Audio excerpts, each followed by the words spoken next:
हाँ, राधे राधे। भाद्रपद मास को हरतालिका तीज व्रत किया जाता है। इसमें भगवान शिव और माता पार्वती की पूजा अर्चना की जाती है। इनकी पूजा से महिलाओं को अखंड सौभाग्य मिलता है। इस बार हरतालिका तीज 26 अगस्त को मनाया जा रहा है। यह व्रत थोड़ा कठिन है, लेकिन इस बार हरतालिका तीज का बहुत ही शुभ संयोग बन रहा है, जो महिलाओं के सौभाग्य में वृद्धि करेगा। अब हम जान लेते हैं हरतालिका तीज का व्रत किस विधि से रहा जाता है। इस व्रत में सुहाग का सामान यानी 16 श्रृंगार की चीज़ें माता पार्वती की पूजा में अर्पित की जाती हैं। इसके लिए वो सुहाग का एक टोकरी बना लेती हैं, जिसमें सुहाग का सारा सामान माता पार्वती को अर्पित किया जाता है। इस शुभ संयोग में हरतालिका तीज के दिन फूलों से बना फुलेरा भी बांधा जाता है, जिसके नीचे मिट्टी के बने शंकर भगवान और पार्वती जी की स्थापना की जाती है और रात्रि जागरण कर सिर्फ शिव पार्वती की पूजा अर्चना भी की जाती है। महिलाएं अपने पति की लंबी आयु और उनके स्वास्थ्य के लिए हरतालिका तीज का व्रत बहुत ही निष्ठा और अच्छाई के साथ रखती हैं। हरतालिका तीज व्रत सुहागनें और कुंवारी कन्याएं भी रख सकती हैं। आइए अब हम जानते हैं हरतालिका तीज व्रत की कथा। इस व्रत के महत्व की कथा भगवान शंकर ने पार्वती को उनके पूर्व जन्म का स्मरण कराने हेतु इस प्रकार किया था।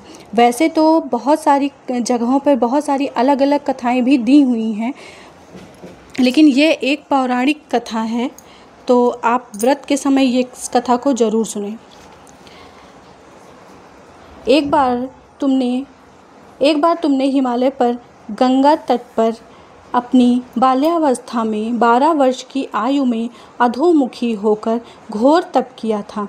तुम्हारी कठोर तपस्या को देखकर तुम्हारे पिता को बड़ा क्लेश होता था। एक दिन तुम्हारी तपस्या और तुम्हारे पिता के क्लेश के कारण नारद जी तुम्हारे पिता के पास आए और बोले, श्री विष्णु भगवान आपकी कन्या से विवाह करना चाहते हैं। उन्होंने इस कार्य हेतु मुझे आमंत्रित करके आपके पास भेजा है। उनके पिता ने विष्णु भगवान के प्रस्ताव को सहर्ष ही स्वीकार कर लिया। इसके बाद नारद जी ने विष्णु भगवान के पास जाकर कहा कि हिमालय राज अपनी पुत्री सती का विवाह आपसे करना चाहते हैं। विष्णु जी भी तुमसे विवाह करने को राजी हो गए। नारद जी के जाने के बाद तुम्हारे पिता ने तुम्हें बताया कि तुम्हारा विवाह विष्णु जी के साथ तय कर दिया गया है। यह अनहोनी बात सुनकर तुम्हें अत्यंत दुख हुआ और तुम जोर जोर से विलाप करने लगी। एक अंतरंग सखी के द्वारा विलाप का कारण पूछने पर तुमने सारा वृत्तांत सखी को बता दिया। मैं शंकर भगवान से विवाह के लिए कठोर तप कर रही हूँ। उधर हमारे पिता श्री विष्णु जी के साथ मेरा संबंध कराना चाहते हैं। क्या तुम मेरी सहायता करोगी या नहीं, तो मैं प्राण त्याग दूंगी। तुम्हारी सखी बड़ी दूरदर्शी और सुलझी हुई थी। वह तुम्हें एक घनघोर जंगल में ले गई। इधर तुम्हारे पिता तुम्हें घर में ना पाकर बहुत ही चिंतित हुए। मैं विष्णु जी से तुम्हारा विवाह करने का वचन दे चुका हूँ। वचन भंग की चिंता से वे मूर्छित हो गए।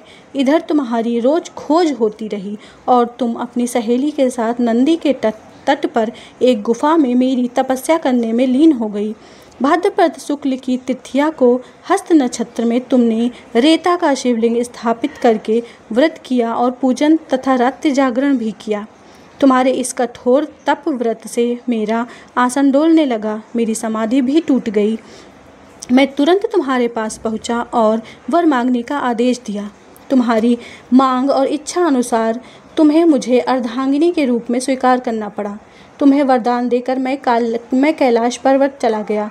प्रातः होते ही तुमने अपनी पूजा की समस्त सामग्री को नदी में प्रवाहित करके अपनी सहेली सहित व्रत का पारण किया। उसी समय तुम्हें खोजते हुए हिमालय राज उस स्थान पर पहुंच गए। बिलखते हुए तुम्हारे घर छोड़ने का कारण पूछने लगे।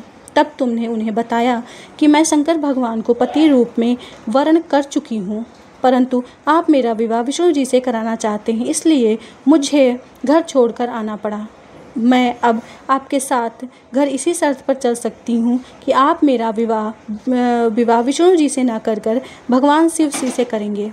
गिरिराज तुम्हारी बात मान गए और शास्त्रोक्त विधि द्वारा हम दोनों विवाह के बंधन में बांध दिए गए। इस व्रत को हरितालिका इसलिए कहते हैं कि पार्वती की सखी उसे पिता के घर से घनघोर जंगल में ले गई थी। हरत अर्थात हरण करना और आलिका अर्थात सखी सहेली। हरितालिका हरत आलिका। शंकर जी ने पार्वती से यह भी बताया कि जो स्त्री इस व्रत को परम श्रद्धा से करेगी उसे तुम्हारे समान ही अचल सुहाग की प्राप्ति होगी और उसे सुख समृद्धि की प्राप्ति होगी और वो अखंड सौभाग्यवती रहेगी। ओम नमः शिवाय, ओम नमः शिवाय, ओम नमः शिवाय। बोलो शंकर भोले बाबा की जय, बोलो पार्वती मैया की जय।